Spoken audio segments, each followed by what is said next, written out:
Let me tell you the most expensive mistake people make when planning for retirement. It's not picking the wrong investments. It's not forgetting about inflation. It's not even starting too late. It's blindly accepting 65 as their retirement age.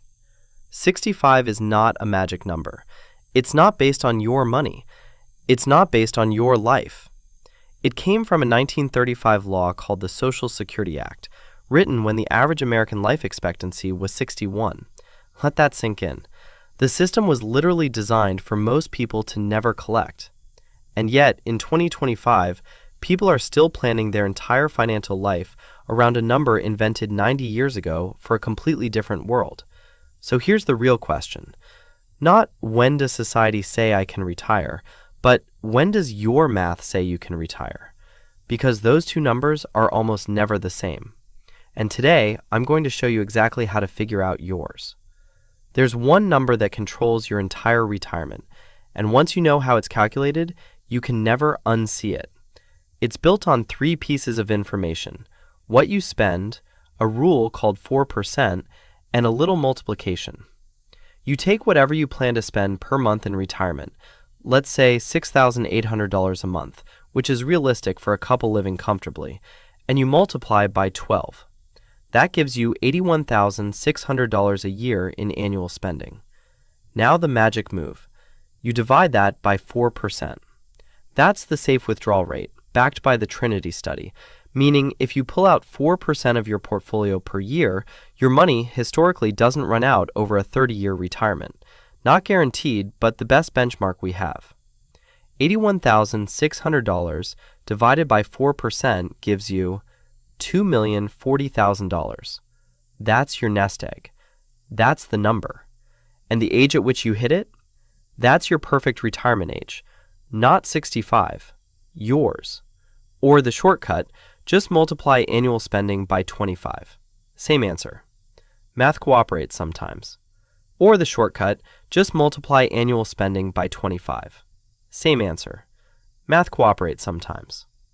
Now, that number is in today's dollars. Inflation adjusted over 20 years, it's closer to $3.7 million, which sounds terrifying. But don't close the tab yet, because we're about to show exactly how real people get there, and faster than you'd think. Alright, meet Alex and Maya. He's 42, she's 41. They live in a mid-cost city, 2 kids in middle school, 1 slightly overweight cat named Budget. You're going to like these two. Combined household income, $195,000 a year. They own their home, they've been saving consistently, they're doing better than most, but they've never actually asked the question, can we retire before 65? Could we retire at 55? That's the question we're answering today. Here's where they stand right now. Maya's side, 401k with $320,000, Roth IRA with $52,000. Her total, $372,000. Alex, 401k with $340,000, Roth IRA with $72,000, and a high-yield savings account with $55,000. His total, $467,000.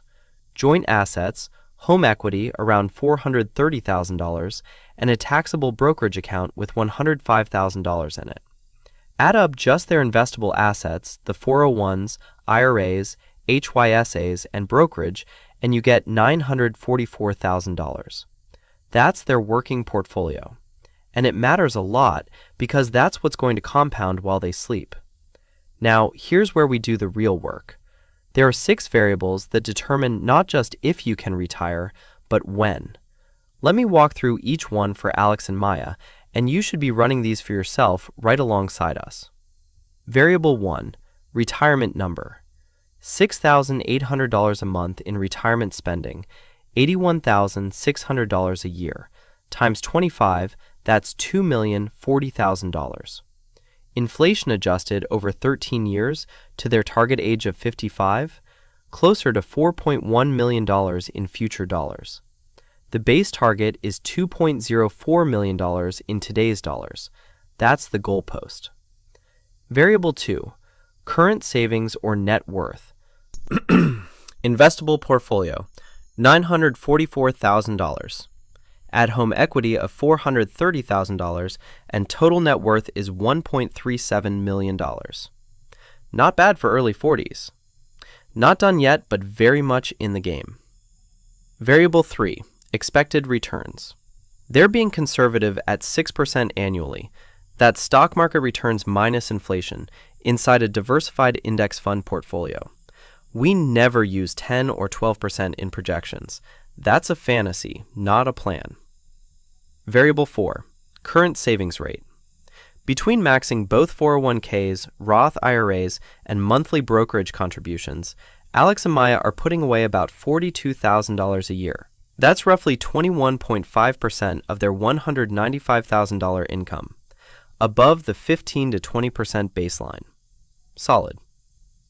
Variable 5, retirement spending. $81,600 a year in today's dollars. Mortgage will be paid off before 55. Kids will be on their own. Travel budget goes up. Healthcare budget goes up. And we'll talk about that in a minute because this is where most early retirees get blindsided. Variable 6, other income sources. This is the variable that changes everything, and it's the one most people completely ignore when they're planning early retirement.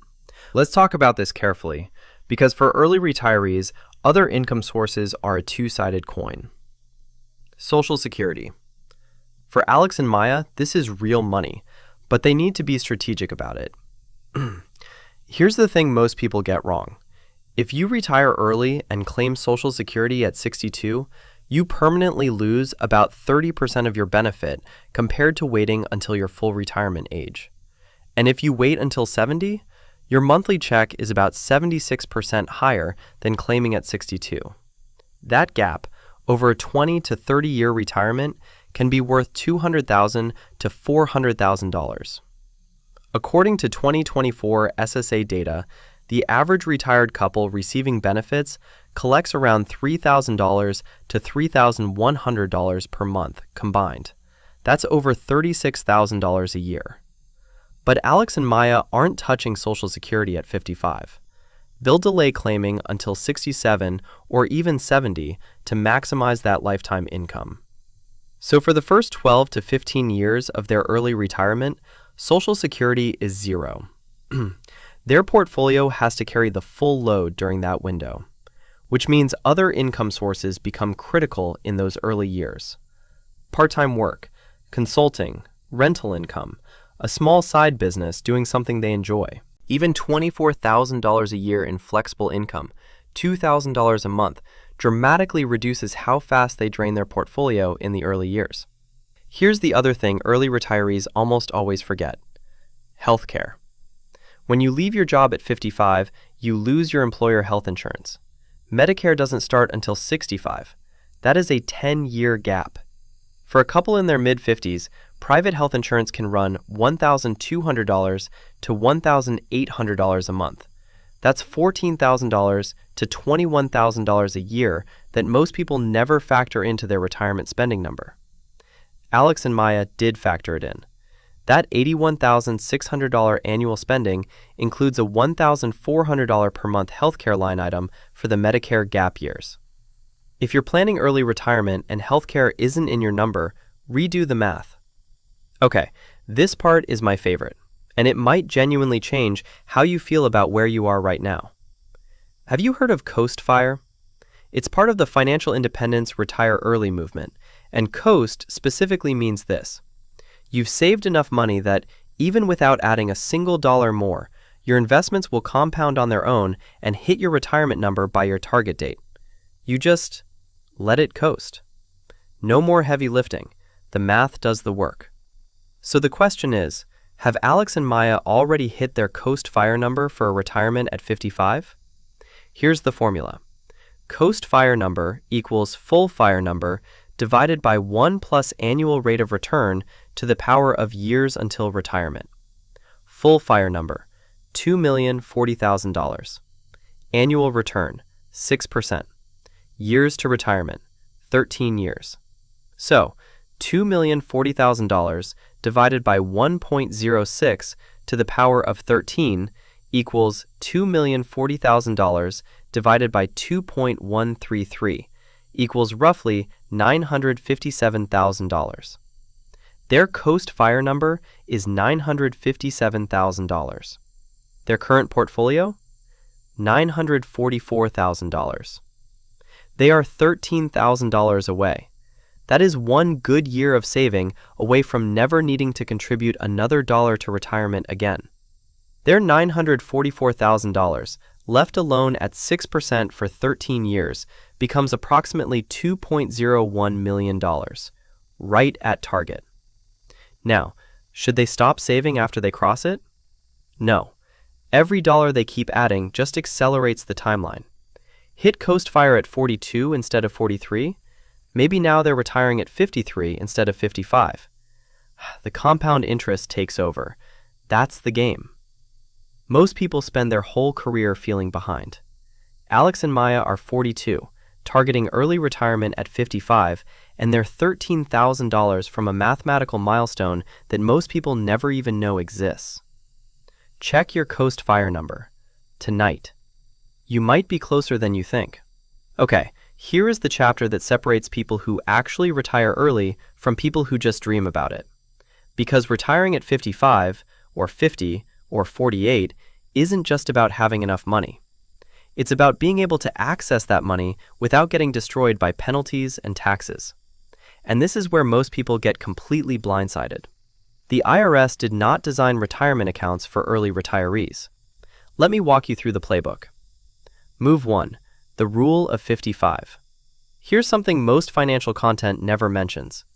If you leave your job in the year you turn 55 or older, you can withdraw from that specific employer's 401k penalty-free. No 10% early withdrawal penalty.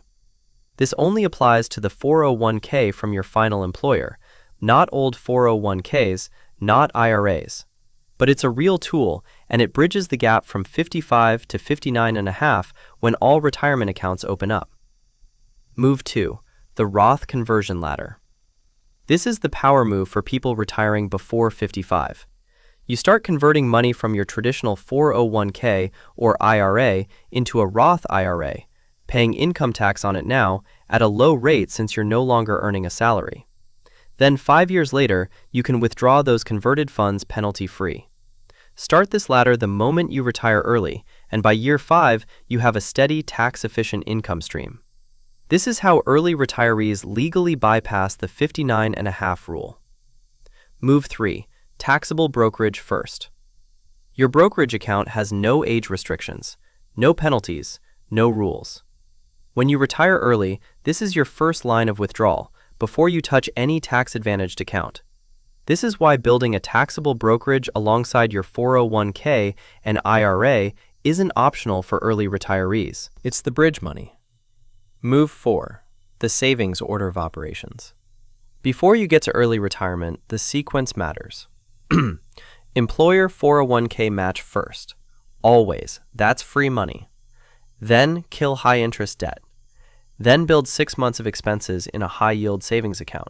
Then max the Roth IRA. $7,000 a year, tax-free growth, tax-free in retirement. Then max the 401k at $23,000. Then anything beyond that goes into the taxable brokerage, the account that actually gives you flexibility before 59.5. The people who retire at 55 aren't just good savers, they're strategic about which buckets their money sits in. Because having $2 million locked in a 401k with no other accounts when you're 52 is a problem.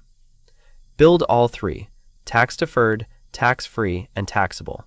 That's the early retirement trifecta. If this gave you something real today, share it with someone who needs to hear it. A friend, a partner, a sibling. This is the stuff that should be taught in school and never is. Drop a comment. What's your target retirement age right now? I genuinely read all of them. See you in the next one.